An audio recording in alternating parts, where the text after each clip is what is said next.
ভেতরে থাকা অবস্থায় যারা ফুসফাস করছে এসব ফুসফাস দিয়ে কিছু হবে না আসলে।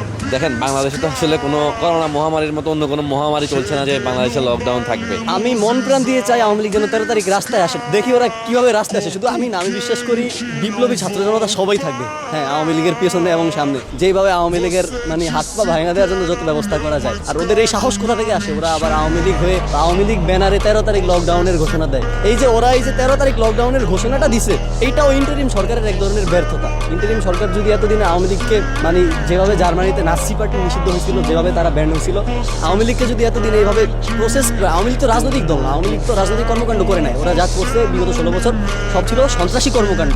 তো ওদের এই সন্ত্রাসী কর্মকাণ্ডগুলোকে যদি আইনগত ব্যবস্থায় ওদেরকে নিষিদ্ধ করা যেত, সকলের শাস্তি নিশ্চিত করা যাইতো, তাহলে তো ওরা এই সাহস পাইতো না। এই যে 13 তারিখ আওয়ামী লীগ যে লকডাউনের ঘোষণা দিয়েছে, ঢাকা লকডাউনের ঘোষণা, এইটা ইন্টারিম সরকারের এক ধরনের ব্যর্থতা।